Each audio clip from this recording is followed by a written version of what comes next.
एक बार पुरी के मंदिर में भगवान जगन्नाथ के लिए महाभोग बन रहा था। रसोई में सैकड़ों रसोइये थे, हांडी चढ़ी थी, आग जल रही थी। तभी कुछ ऐसा हुआ जिसकी किसी ने कल्पना नहीं की थी। भगवान जगन्नाथ स्वयं रसोई में प्रकट हुए और बोले, मुझे बहुत भूख लगी है, मुझे अभी भोजन चाहिए। रसोइये घबरा गए। महाभोग बनने में अभी समय था, किसी की हिम्मत नहीं हो रही थी कुछ कहने की। तभी भगवान बोले, जब तक भोजन तैयार होता है मैं पास के गांव में अपने भक्त माधव के घर भोजन कराता हूं। यह कहकर भगवान वहां से चले गए। गांव में माधव नाम का एक गरीब किसान रहता था।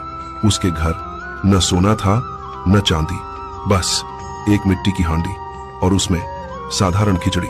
उसी समय एक साधु उसके दरवाजे पर आए। साधु बोले, बेटा बहुत भूख लगी है, क्या कुछ खाने को मिलेगा?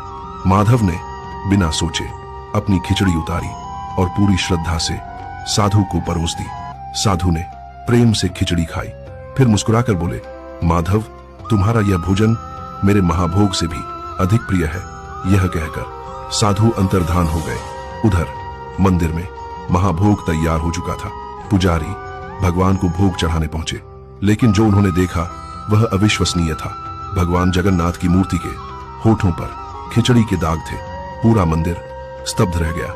अब किसी को कोई संदेह नहीं था, भगवान साधु के वेश में माधव के घर भोजन कराए थे। उस दिन सबको समझ आ गया, भगवान सोने चांदी का नहीं प्रेम का भूखे होते हैं।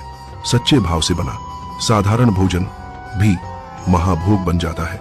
आज भी भगवान जगन्नाथ की वही मूर्ति है, वही श्रद्धा, वही आस्था। अगर आप मानते हैं कि भगवान भोग नहीं भाव देखते हैं तो कमेंट में जय जगन्नाथ जरूर लिखें।